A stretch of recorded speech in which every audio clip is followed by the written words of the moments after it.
દેશના ખેડૂતો માટે ભારત સરકાર પ્રધાનમંત્રી કિસાન સન્માન નિધિ યોજના ચલાવે છે, જેનો લાભ ખેડૂતોને આપવામાં આવે છે।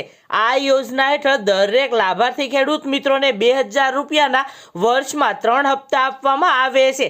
અત્યાર સુધીમાં ખેડૂતોના ખાતામાં કુલ 21 હપ્તા ટ્રાન્સફર કરવામાં આવ્યા છે।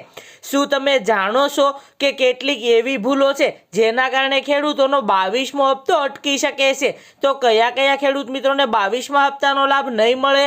22મા હપ્તા પહેલા શું મોટા સમાચાર છે? 22મા હપ્તાના 2000 રૂપિયાનો લાભ લેવા માટે ખેડૂતોએ શું કરવું પડશે? સંપૂર્ણ માહિતી આજના વિડીયોમાં આપને જણાવીશ।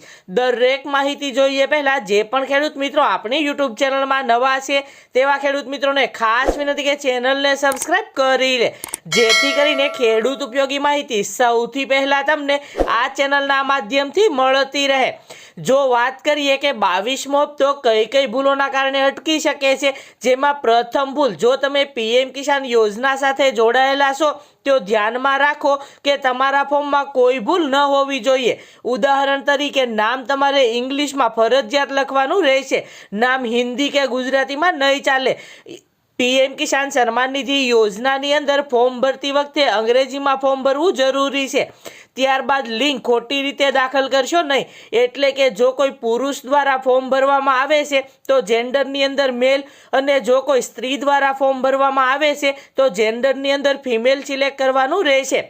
આ ઉપરાંત આધાર નંબર જેવી અન્ય બાબતોનું પણ ધ્યાન રાખવાનું રહેશે। જો તમે આવી ભૂલ કરો છો તો 22મા હપ્તાના 2000 રૂપિયાનો લાભ તમને નહીં મળે।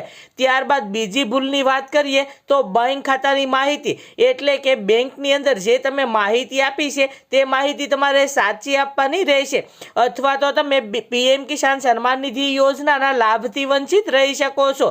બેંક ખાતાની માહિતી જેમ કે બેંક એકાઉન્ટ નંબર, બેંકનો IFSC કોડ, આ વિગતો તમારે યોગ્ય રીતે ભરવાની રહેશે, જેથી કરીને નાણાં છે એ તમારા યોગ્ય ખાતાની અંદર ટ્રાન્સફર કરી શકાય। ત્યારબાદ ત્રીજી ભૂલની વાત કરીએ તો PM કિસાન સન્માન નિધિ યોજનાના લાભાર્થીઓ માટે eKYC, ખેડૂત નોંધણી અને જમીનની ચકાસણી જેવી કામગીરી પૂર્ણ કરવી મહત્વપૂર્ણ છે।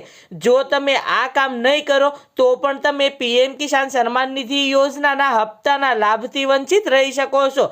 તેથી કરીને જે પણ ખેડૂત મિત્રોએ હજુ સુધી eKYC, PM કિસાન સન્માન નિધિ યોજનાનો લાભ લેવા માટે તાજેતરમાં જ ખેડૂતો માટે ફાર્મર રજિસ્ટ્રી, એટલે કે ખેડૂત નોંધણી અને જમીનના રેકોર્ડની ચકાસણી પૂર્ણ કરવી જરૂરી છે। ત્યારબાદ વાત કરીએ ચોથી ભૂલની, તો PM કિસાન સન્માન નિધિ યોજનાની અંદર માત્ર પાત્ર ખેડૂત મિત્રોને જ લાભ આપવામાં આવે છે, પરંતુ જો કોઈ ખેડૂત મિત્રો ખોટી રીતે આ યોજના સાથે જોડાયેલા છે અથવા તો ખોટી રીતે આ યોજનાનો લાભ લઈ રહ્યા છે તો આવા ખેડૂત મિત્રોની ઓળખ કરવામાં આવી રહી છે અને નોટિસ આપવામાં આવી રહી છે। તેથી આવી ભૂલ ક્યારેય પણ ન કરો। ત્યારબાદ વાત કરીએ PM કિસાન સન્માન નિધિ યોજનાના 22મા હપ્તાનો લાભ લેવા માટે ખેડૂત મિત્રોએ eKYC, PM કિસાન સન્માન નિધિ યોજનાની અંદર તાજેતરમાં જ ખેડૂત મિત્રો માટે ફાર્મર રજિસ્ટ્રીની અંદર નોંધણી કરાવી અને જમીનના રેકોર્ડની ચકાસણી પૂર્ણ કરવી જરૂરી છે।